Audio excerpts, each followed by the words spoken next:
बच्चों, आज हम आपको समांतर रेखाओं के विषय में विस्तार से बताएंगे। समांतर रेखाएं, पैरेलल लाइंस। तो देखिए समांतर रेखाएं क्या हैं, सबसे पहले आपको ये बताते हैं। तो देखिए एक तल में यदि ऐसी दो रेखाएं हों जो कहीं भी प्रतिच्छेद न करें आपस में, जैसे कि ए बी और सी डी रेखाएं हैं, तो ऐसी रेखाएं समांतर रेखाएं कहलाती हैं। और देखिए हम परिभाषा के रूप में कैसे बोल सकते हैं कि एक समतल में स्थित रेखाएं जो किसी भी ओर बढ़ाने पर एक दूसरे को प्रतिच्छेद न करें, समांतर रेखाएं कहलाती हैं। जैसे कि ए बी रेखा और सी डी रेखाएं हैं, आप इसको चाहे इनको आगे बढ़ाएं और चाहे इन्हें पीछे की ओर बढ़ाएं, ये आपस में कहीं भी प्रतिच्छेद नहीं करती हैं, तो ऐसी रेखाएं कहलाती हैं समांतर रेखाएं। अब देखिए चित्र में ए बी तथा सी डी दो समांतर रेखाएं हैं। इन्हें कैसे पढ़ा जाता है? ए बी समांतर सी डी, और इन्हें लिखा जाता है ए बी समांतर C D. A B is parallel to C D. तो अब देखिए समांतर रेखाओं के बाद में दूसरी विषय है तिर्यक रेखा। अब देखिए तिर्यक रेखा के बारे में समझाते हैं आपको। तिर्यक रेखा अर्थात ट्रांसवर्सल लाइन। ट्रांसवर्सल लाइन क्या है? यदि दो या दो से अधिक रेखाओं को एक तीसरी रेखा प्रतिच्छेद करे, तो ये जो तीसरी वाली रेखा है इसे हम कहेंगे तिर्यक रेखा। जैसे आप चित्र में देखिए दो समांतर रेखाएं हैं ए बी और सी डी, इनको एक तीसरी रेखा पी क्यू बिंदुओं एम और एन पर प्रतिच्छेद करती है। तो ये जो पी क्यू रेखा है जो कि समांतर रेखाओं ए बी और सी डी को बिंदु एम और एन पर प्रतिच्छेद करती है, ये जो पी क्यू रेखा है ये इन दोनों रेखाओं की तिर्यक रेखा कहलाती है। तो देखिए इसे कैसे पढ़ेंगे, परिभाषा कैसे लिखेंगे इसकी कि दो या अधिक रेखाओं को प्रतिच्छेद करने वाली रेखा तिर्यक रेखा कहलाती है। ए बी समांतर सी डी है और ए बी समांतर सी डी को तिर्यक रेखा पी क्यू बिंदुओं एम व एन पर प्रतिच्छेद करती है।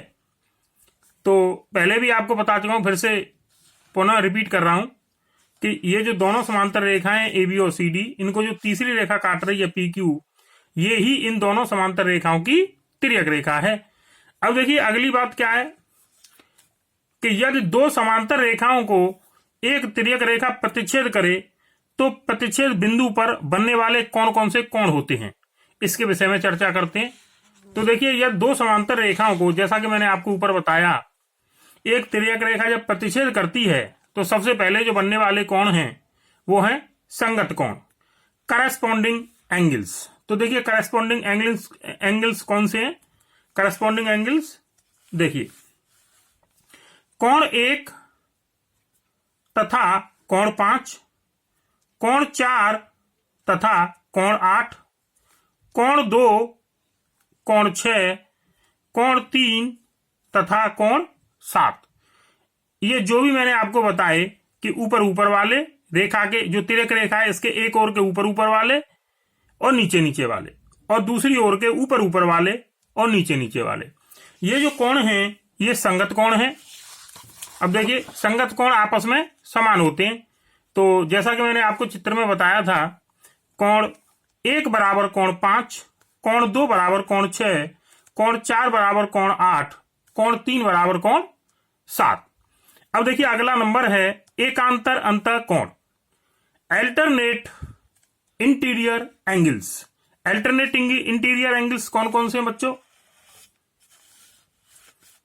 कोण 4 और कोण 6 और कोण 3 तथा कोण 5। तो ये एकांतर अंतः कोण है और ये भी आपस में समान होते हैं संगत कोणों की तरह से। तो कोण 4 बराबर होगा कोण 6 के और कोण 3 बराबर होगा कोण 5 के। यहां देखिए, तो यहां मैंने जो आपको बताया, जो अभी बताया था वो यहां पर देखिए, कोण 4 बराबर कोण 6 और कोण 3 बराबर कोण 5। अब देखिए अगला नंबर है एकांतर वाय कोण, अल्टरनेट एक्सटीरियर एंगल्स। तो एकांतर वाय कोण कौन कौन से हैं बच्चों? कोण 1 और कोण 7 और कोण 2 और कोण 8। देखो चित्र में कोण 1 कोण 1 और कोण 7 और कोण 2 और कोण 8, और ये दोनों भी आपस में समान होते हैं। तो एकांतर बाह्य कोण कोण 1 बराबर कोण 7 और कोण 2 बराबर कोण 8। अब देखिए अगला क्रमागत अंतःकोण, और इनको बोल सकते हैं एक ही ओर के अंतःकोण। तो देखिए क्रमागत अंतःकोण कौन कौन से, पहले चित्र में चलते हैं। तो देखिए चित्र में कोण 4 और कोण 5 और कोण 3 और कोण 6। तो 4 और 5 का योगफल 180 अंश होता है, अर्थात 2 समकोण होता है, और कोण 3 और 6 का जो योगफल है वो भी 180 अंश अर्थात 2 समकोण होता है। तो देखिए कोण 4 धन कोण 5 बराबर 180 अंश, कोण 4 धन कोण 5 बराबर 180 अंश, और कोण 3 धन कोण 6 बराबर 180 अंश, और ये दोनों आपस में संपूरक भी होते हैं। तो पुनः आपको बताता हूं कि क्रमागत अंतःकोण या एक ही ओर के अंतःकोण 4 और 5 संपूरक हैं, 4 और 5 संपूरक हैं, और 3 और 6 संपूरक हैं। चलिए आगे चलते हैं। अब देखिए समांतर रेखाओं से संबंधित एक बहुत ही अच्छी प्रमेय है, प्रमेय 6.2। तो देखिए प्रमेय का कथन क्या है कि यदि एक तिर्यक रेखा 2 समांतर रेखाओं को प्रतिच्छेद करे तो एकांतर अंतःकोणों का प्रत्येक युग्म बराबर होता है। देखिए चित्र में समझिए जरा कि 2 समांतर रेखाएं हैं AB और CD, इनको एक तिर्यक रेखा PQ प्रतिच्छेद करती है बिंदु M और N पर। तो अब हमें सिद्ध करना है कि एकांतर अंतःकोणों का प्रत्येक युग्म बराबर होता है। तो देखो एकांतर अंतःकोण कौन से बच्चों, कोण 4 और कोण 6 और कोण 3 और कोण 5, ये दोनों समान हैं, ये हमें सिद्ध करके लाना है। तो देखो सबसे पहले लिखेंगे दिया है, क्या दिया है कि AB समांतर CD तथा PQ तिर्यक रेखा है, AB समांतर CD तथा PQ तिर्यक रेखा है। बिंदुओं और जो तिर्यक रेखा है AB तथा CD को क्रमशः बिंदुओं M व N पर प्रतिच्छेद करती है। देखिए सिद्ध क्या करना है बच्चों आपको, कोण 3 बराबर कोण 5 और कोण 4 बराबर कोण 6। चित्र में देखिए कोण 3 बराबर कोण 5, कोण 4 बराबर कोण 6। अब उत्पत्ति देखें, उत्पत्ति में क्या है कि देखिए 2 बराबर 4 है क्योंकि शीर्षाभिमुख कोण है। आप देखिए 2 और 4 बराबर हैं क्योंकि शीर्षाभिमुख कोण है, बिंदु M पर बने हुए शीर्षाभिमुख कोण है, आपस में समान होंगे, 2 बराबर 4। पुनः आप देखेंगे कि 2 बराबर 6 है, ये दोनों ही संगत कोण हैं।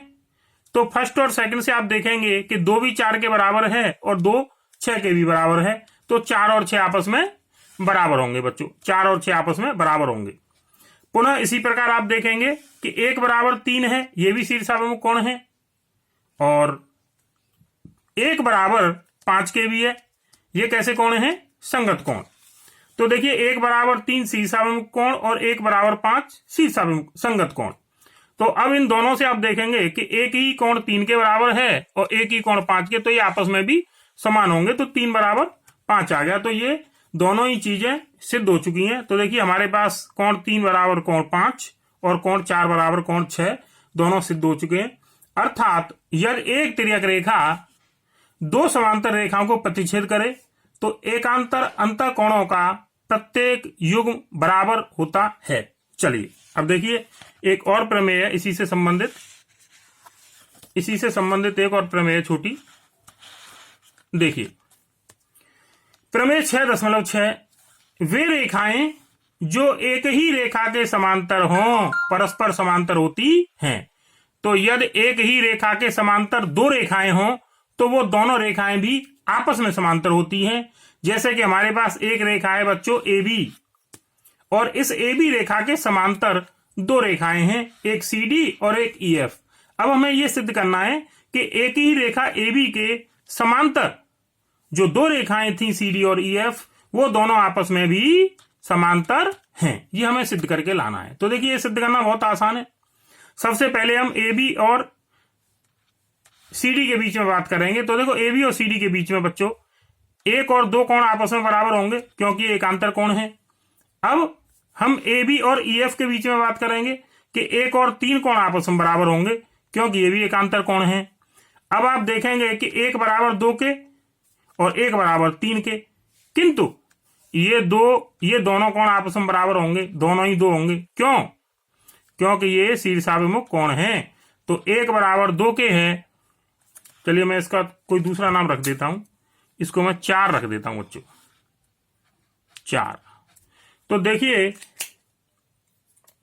यदि 1 बराबर 2 के है और 1 बराबर 3 के है, किंतु 4 और 2 बराबर हैं, क्योंकि 4 और 2 शीर्षाभिमुख हैं, तो 1 बराबर 2 और 2 बराबर 4।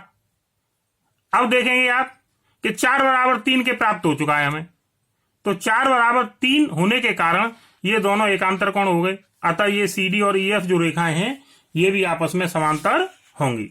और आप यहां देखेंगे तो यहां देखिए कि ए बी और सी डी समांतर हैं, तो 1 बराबर 2 आ गया, और ए बी और ई एफ समांतर हैं तो 1 बराबर 3 आ गया। तो इसका मतलब 2 बराबर 3 आ गए, 2 और 3, और 2 और 3 जो कोण हैं, 2 और 3 जो कोण हैं, इसकी अगर आवश्यकता न पड़े तो आप ऐसे भी इसे सिद्ध कर सकते हैं, ये संगत कोण है, संगत कोण। चलिए, तो 2 और 3 कैसे हैं? सी डी और ई एफ के बीच में ये संगत कोण है, और संगत कोण है और आपस में समान भी है। तो इसका मतलब क्या हो गया कि ये दोनों रेखाएं सी डी और ई एफ आपस में समांतर सिद्ध हो चुकी हैं। चलिए, तो अगला फिर कोई दूसरा टॉपिक लेंगे। धन्यवाद।